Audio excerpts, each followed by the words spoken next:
mais des mères et spécifiquement des mères en deuil. Donc, je vérifie que tout fonctionne, mon enregistrement est là, donc la mère endeuillée, puisqu'il n'y a pas de mot pour dire orpheline de ses enfants, ou pour dire, alors il y a le mot mamange, qui s'applique peut-être plus dans le cadre d'un deuil périnatal, mais pas forcément dans les autres cas de deuil. Donc en fait, je voulais parler de la mère en général et je vais avoir un message exclusif de l'envolée là voilà, que je viens de transcrire. Donc je suis très contente de l'avoir. Je regarde si je peux voir vos commentaires, mais je ne vais pas pouvoir voir vos commentaires en direct sur Facebook. Bon, ben c'est pas grave. Si je vois vos commentaires en différé ou sur Instagram ou sur YouTube, je vous y répondrai avec plaisir. Et puis, je voulais aussi vous lire un passage du manuscrit là, que j'ai entre les mains, du manuscrit de mon prochain livre, où je parle aussi de la mer. Et parce qu'en fait, donc je m'appelle Jalique de Saint-Laurent-du-Marne, je suis guérisseuse de lettres, auteur de 3 livres, que je vous montrerai tout à l'heure aussi peut-être. Et, et donc, dans mon parcours de vie, ben, depuis 2020, il y a la mort de notre fils aîné qui avait 28 ans. Euh, je me suis interrogée en fait dans ce deuil de ma place de mère et par rapport aussi à la place de mon conjoint, donc de son père en fait, et puis des frères et sœurs et des autres en fait qui sont aussi en deuil à ce moment-là. Alors je parle de la famille proche, il y a aussi les amis. Mais là je voulais parler par rapport au lien familial parce qu'en fait j'ai remarqué qu'il y avait des réactions qui étaient différentes à mon égard du fait que j'étais la mère, que je suis la mère, voilà, je suis mère. Et par rapport aux attentions qu'il pouvait donner à mes enfants et à mon mari. Alors, ça peut être dû à mon tempérament, mais en discutant avec pas mal de frères et sœurs en deuil, avec d'autres parents, j'ai observé que c'était euh, des comportements qui étaient relativement récurrents quand même. C'est-à-dire qu'on donne une place primordiale à la mère.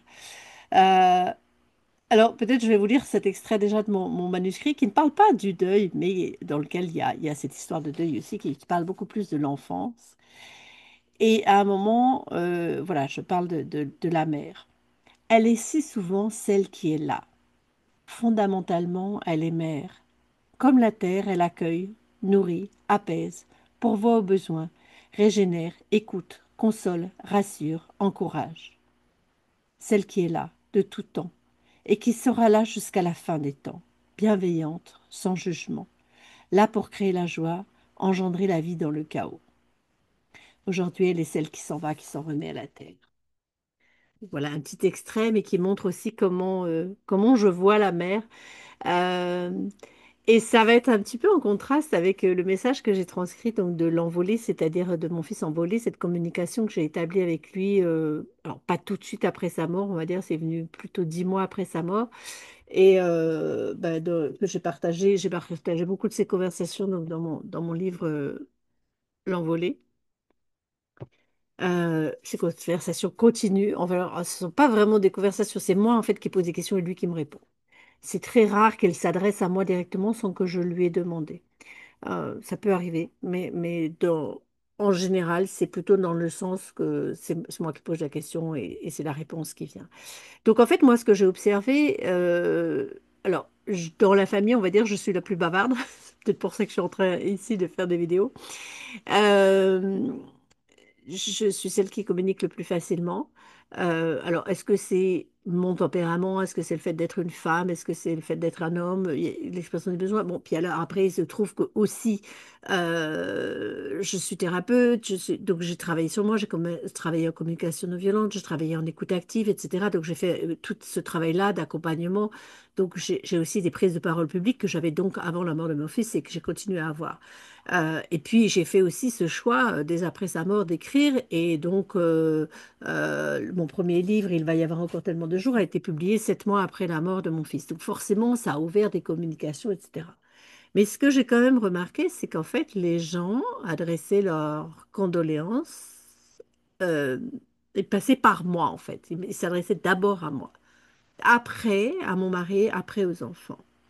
Donc je l'ai remarqué plusieurs fois. Je l'ai remarqué une fois aussi où on a été à un endroit qui était Donc c'était presque un an après sa mort, enfin c'était plus lointain, etc. Donc des amis qu'on n'avait pas vus parce qu'ils habitaient loin, qui n'avaient pas pu venir pour l'enterrement, etc. Et en fait, la première qu'ils ont prise dans les bras, c'était moi.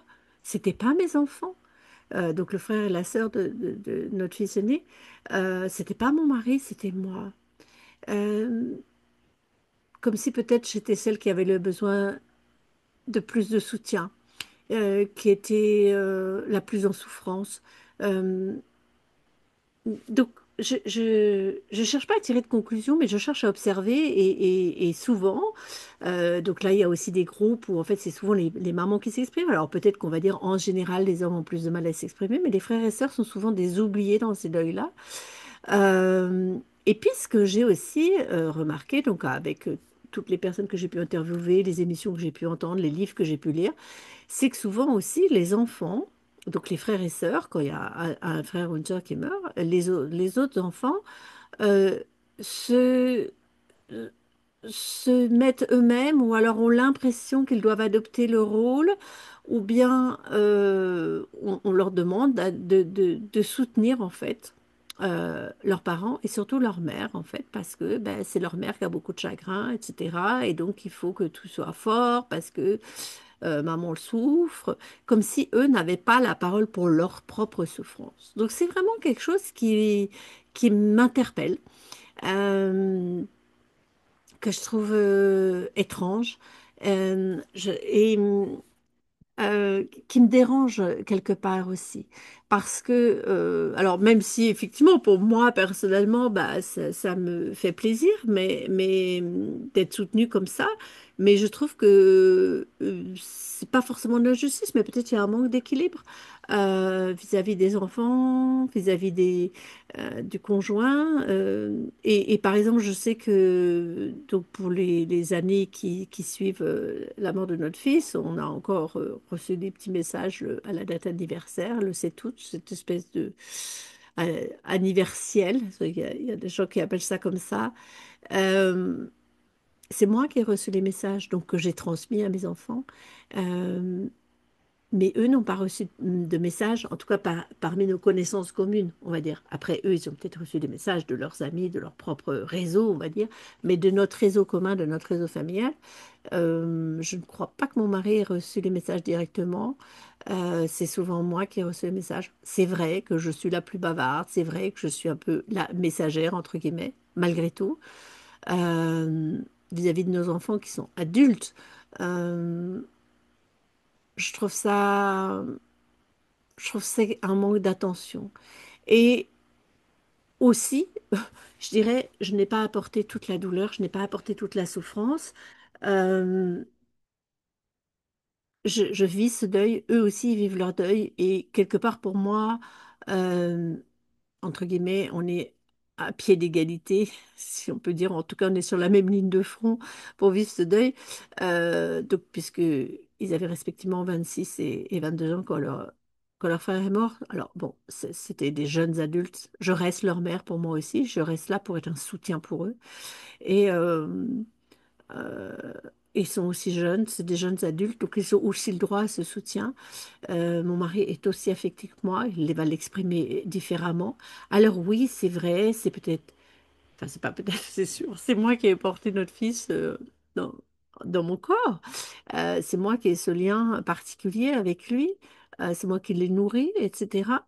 Mais j'ai pas l'exclusivité. Donc les mères, nous n'avons pas non plus l'exclusivité de la relation avec nos enfants. Et par rapport à ça, je vais vous lire le... Ah ben non, il est là-dedans. Je vais vous lire le message euh, que j'ai transcrit de mon fils, parce que je me suis adressée à lui qu'il me dise quelque chose par rapport à ça. Et donc, en fait, là, ça s'adresse à toutes les mères en deuil ou pas. Donc, je lui ai juste posé la question, je lui ai parlé du sujet de la vidéo et je lui ai dit, est-ce que tu peux m'en parler? La mère est comme les autres, mais elle a été enfermée dans le rôle de celle qui devait tout porter et souffrir ad aeternam. Qu'elle sorte de cette impasse, se relève et s'ébroue, digne, libre. Elle n'a pas à porter ses enfants toute leur vie. Elle a juste à leur apprendre à marcher, puis les laisser partir, gambader, aller leur chemin, qu'elle leur lâche les baskets. Libres de leurs mouvements, libres enfants, libres mères. Qu'ils s'envolent au ciel ne change rien. Si tout, si tout, c'est la porte ouverte vers d'autres réalités. Qu'elles ne craignent plus rien, qu'elles cessent de craindre pour les autres et pour elles. Libres et confiantes. Mère, trust your kids, they know. Ouais, de temps en temps, on parle en anglais, donc c'est fais confiance à tes enfants, ils savent. Donc, c'est pas des messages à prendre au pied de la lettre, c'est juste à laisser infuser et je vous laisserai réécouter, voilà, réécouter ce passage-là. Peut-être si vous m'envoyez un MP, si vous voulez que je vous l'envoie je- en PDF, on verra, ou en audio, mais je referai peut-être sur un short vidéo pour que ce soit plus facile pour vous de le réécouter, mais sinon réécoutez cette vidéo, partagez-la. J'aime bien ce passage quand il dit, voilà, elle n'a pas ce rôle de, voilà, de la mère qui doit tout porter et souffrir ad aeternam. Euh, et donc, elle n'a pas à tout porter aussi, elle n'a pas à craindre pour les autres pour rien. Et c'est vrai que en tant que femme, déjà avant d'être mère, mais bon, après, voilà, le fait d'être mère, c'est tu enfanteras dans la douleur, il y a tout cette chose-là. Où moi, j'ai choisi aussi autre chose. Alors, pas forcément pour le premier accouchement, là, j'étais un peu moins préparée, mais pour le deuxième accouchement, j'ai choisi autre chose. Donc, j'ai choisi de prendre possession de mon corps et d'accompagner en fait le processus. Et il s'est passé quelque chose de très, très, très intense, hein, on est bien d'accord, c'est très, très intense physiquement, mais qui n'était pas de la souffrance. C'était pas de la souffrance, c'était une très grande intensité, c'était à la limite orgasmique. Donc voilà, c'est pour dire que quand il y a cette euh, communion qui arrive à se faire avec le corps, on n'est pas voué à la souffrance et c'est vraiment, il y a un mythe par rapport à ça, donc par rapport à la naissance et par rapport au deuil, je ne sais pas quels sont les mythes, c'est vrai que c'est extrêmement douloureux. Euh, Moi, j'ai pas voulu être condamnée à la souffrance éternelle, justement, ce truc-là de souffrir ad aeternam. Je me suis dit, si mon enfant meurt, c'est que vraiment quelque chose à découvrir. Parce que pour moi, les enfants sont là pour nous montrer la voie, ils sont là souvent pour nous apprendre la vie. Euh, et donc, je me suis dit, qu'est-ce que j'ai à apprendre ici? Et qu'est-ce que mon fils peut m'apprendre ici, même s'il n'a plus de corps? Qu'est-ce que j'ai à découvrir? Donc c'est vraiment ça aussi. J'enlève mon texte parce que ça me brouille les yeux. Voilà, on le reprendra s'il y a besoin. Euh, donc, je me remets en plus grand, je me vois mieux. Bonjour, béatitude, zénitude. Donc, c'est vraiment s'interroger sur le rôle de la mère, en fait, en général, le rôle de la femme, qu'il n'y a pas à être dans la souffrance pour l'éternité. Et quand l'enfant meurt, enfin, si l'enfant meurt avant la mère, euh, il n'y a pas cette condamnation à la souffrance. C'est juste, les enfants, ils viennent nous apprendre la vie. Et donc, c'est ça, c'est lâche-leur les baskets et qu'ils soient au ciel ou pas, tu vois, dans le message que je viens de vous lire, c'est, c'est la même chose. C'est-à-dire que c'est laisser les enfants libres aussi. J'adore la chanson, là, mes chers parents, je pars, je vous aime, mais je pars. Voilà, donc, c'est laisser partir. Et ça, c'est pour la mère, c'est pour le père, mais c'est vrai que la mère, elle est tellement enfermée dans ce rôle euh, de celle qui veille, de celle qui est là. Et en même temps, voilà, moi c'est ce que je dis. Elle est celle qui veille dans mon texte. Elle apaise, elle pourvoit aux besoins, elle régénère, elle écoute, elle console, elle rassure, elle encourage. Mais ça peut être le rôle de n'importe qui. C'est quelque chose que l'on choisit. C'est pas quelque chose que l'on subit. Et être mère, c'est pas euh, c'est pas un enchaînement. Alors bien sûr, quand on est mère pour toute la vie et pour l'éternité, ça c'est sûr. Il y a ce lien filial qui est là de tout temps. Mais le père aussi. Donc pourquoi est-ce que la mère devrait, entre guillemets, j'allais dire doit, mais en fait non, c'est devrait, parce que c'est inconditionnel, porter toute cette souffrance et pourquoi elle devrait aussi être condamnée à la souffrance ad aeternam et pourquoi on n'écouterait pas aussi les autres. Donc, moi, j'aimerais bien aussi que vous puissiez me... Alors là, je ne peux pas voir les commentaires si sur Instagram, mais pas sur Facebook, voilà, et puis sur YouTube, je les découvrirai après. Donc, partagez-moi aussi vos expériences et en tant que mère, comment vous vivez ça, ou si vous êtes frère et sœur, et si vous êtes le père, bah, partagez-moi aussi comment vous vivez ça. Et c'est comme si euh, la mère était toujours celle qui était enfermée, donc enfermée au foyer, enfermée dans la souffrance, enfermée dans la douleur, et celle qui doit être vraiment responsable de tout, donc responsable des tâches ménagères, responsable que tout tourne bien dans la maison, et responsable bah, de cette douleur, euh, je sais pas moi. Donc, franchement, je ne vois pas pourquoi je m'attribuerais des rôles en plus, même si, oui, je porte tout ça, euh, mais parce que c'est mon tempérament, parce que c'est mon choix. Et je trouve que c'est important de rester aussi à ma place. Je suis mère, et il y a aussi les enfants, les autres. Il y a aussi mon mari. Et eux aussi, ils ont leur place, ils ont leur espace. Et moi, je reste mère, et je ne suis pas mère seulement de mon enfant qui est mort. Je suis aussi la mère de ceux qui sont ici sur Terre encore et qui ont aussi bah, le droit à une maman, qui ont le droit de la vie. Et c'est important que je sois là pour chacun de mes enfants. Et pas à partir du moment où il y a le deuil, de ne plus être que la mère de celui qui est en deuil. Et voilà. C'est vrai que j'ai donné beaucoup, beaucoup, beaucoup d'espace donc pour notre fils Louis quand il est mort. Puis le fait d'avoir ces conversations avec lui, d'écrire, d'avoir parlé de cette mort, ça donne beaucoup de place. Je n'oublie pas. Alors au début, oui, hein, mais je lui ai laissé peut-être plus de place qu'aux autres. Mais les autres, les deux autres, on a tous, chacun dans notre famille, on a tous mis toute notre place autour de Louis, qui était mourant d'abord et puis qui est mort devant nous. Donc on a mis toute cette place pour le deuil. Et après, en fait, pour moi, il a fallu vraiment faire attention et à redonner vraiment son espace à chacun de mes enfants. Euh, et de ne pas envahir mes autres enfants sous moins d'espace, enfin de ce deuil en fait, et de leur laisser vivre leur deuil à eux aussi.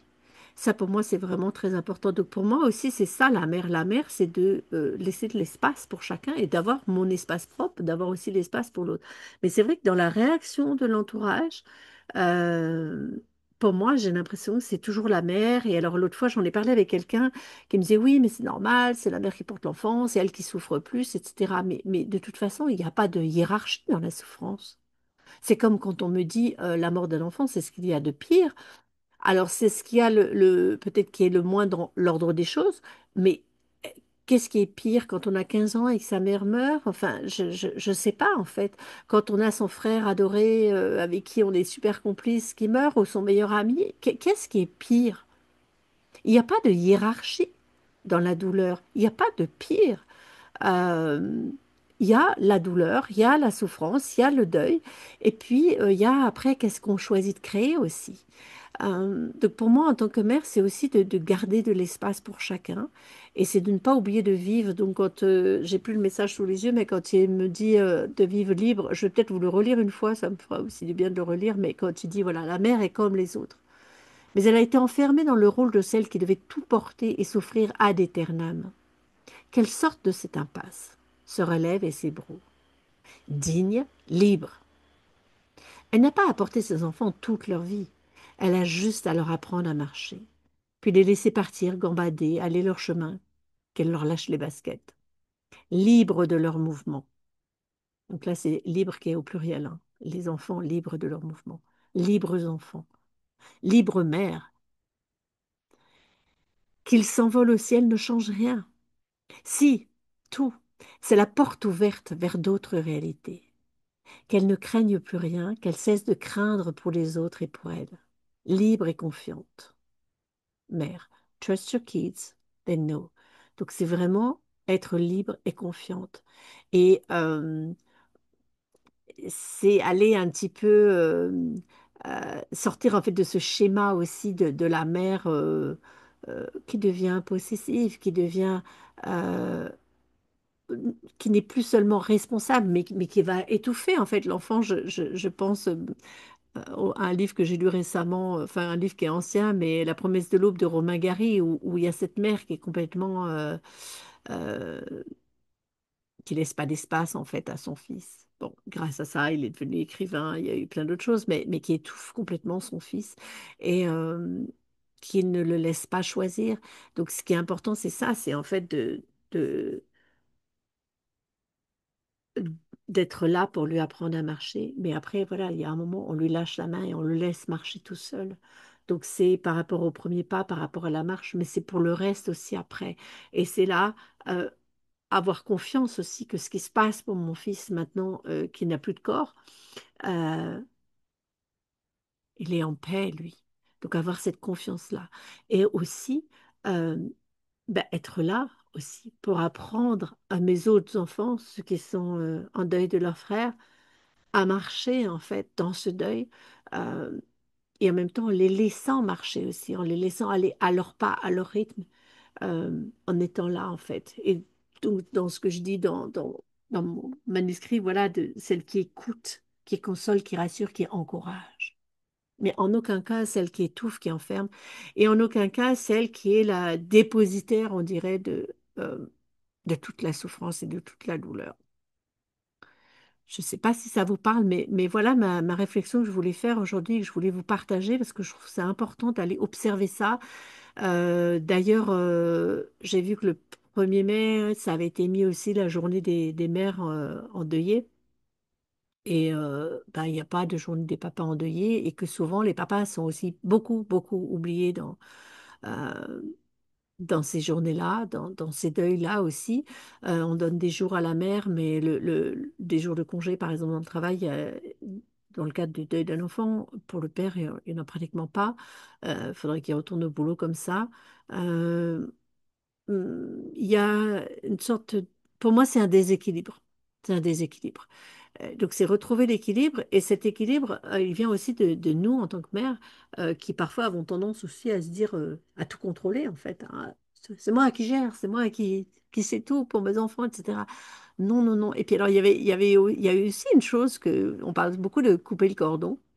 Et moi, il y a une chose qui m'a absolument bouleversée, en fait, quand j'ai eu mes enfants. C'est qu'en fait, je me suis rendu compte que les enfants n'étaient pas attachés à moi par le cordon ombilical, mais que le cordon ombilical les attachait au placenta. Et le placenta, en fait, on- on fait donc la délivrance. C'est après l'accouchement, il y a le placenta qui sort aussi. Et donc, l'enfant n'est pas attaché à la mère, il est attaché au placenta. Et moi, ça m'a bouleversée quand j'ai découvert ça, parce que bon, je ne m'étais pas trop posé de questions là-dessus. Et c'est vrai qu'après, il y a eu le coupé de cordon. Puis en fait, je me suis rendu compte, mais non, mais en fait, l'enfant, il n'est pas attaché à moi. Il y a le placenta qui s'est formé, bien sûr, en moi, etc. C'est vrai que j'ai porté mon enfant.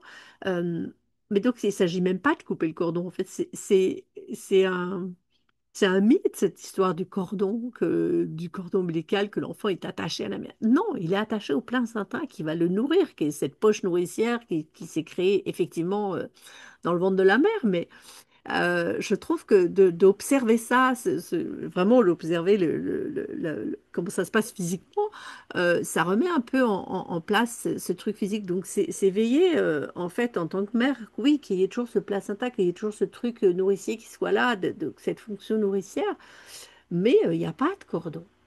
À partir du moment où il a été coupé juste après la naissance, et c'est le seul moyen que l'enfant prenne vie, en fait. Euh, il n'y a pas, il y a pas ça. Donc c'est un mythe. Euh, donc en fait, voilà, restons libres enfants, libres mères. Et, euh, et en fait, pourquoi je partage ça? Parce que je voudrais pouvoir apporter un petit peu de douceur, un peu de conscience, un peu de lumière en fait, pour toutes les mères qui vivent un deuil. Euh, donc, encore une fois, qui ne sont pas nommables, mais aussi vraiment pour que l'attention puisse être mise. Et je ne m'adresse pas seulement aux mères endeuillées ici, je m'adresse aussi aux gens d'entourage, à toutes les personnes qui peuvent connaître ça dans leur entourage. Je m'adresse aux pères, aux frères et sœurs, euh, pour que chacun ait vraiment l'espace pour vivre ce deuil et qu'on puisse être attentif euh, à la souffrance, à la douleur, aux besoins d'écoute de chacun, en fait. et, et qu'il n'y a pas d'exclusivité. Voilà, c'est comme dans le deuil, il n'y a pas d'hierarchie de la souffrance. Euh, il n'y a pas non plus d'exclusivité. C'est pas mon deuil. Ah, c'est moi qui souffre parce que je suis la mère et les enfants. Non. Donc, il n'y a pas d'exclusivité et il n'y a pas de hiérarchie. Pour aller plus loin, ben, il y a mes livres qui sont là. Donc, il va y avoir encore tellement de jours, l'envolée, et puis le cahier des questions qui est vraiment un petit manuel de deuil. Euh, et puis, je propose des accompagnements, en particulier les 7 espaces du deuil, spécifiques pour les personnes en deuil. Il y a dans les liens, il y a le formulaire à remplir et sinon vous me contactez en MP aussi. Je vous remercie d'avoir été là et je vous remercie aussi de me partager vos commentaires que je vais découvrir après la vidéo. Et j'y répondrai avec plaisir. Si vous avez des envies de thèmes aussi pour les vidéos, partagez-les moi. Merci de liker, merci de partager et merci d'être là. Je vous dis à bientôt. Je vais essayer de tout arrêter en même temps.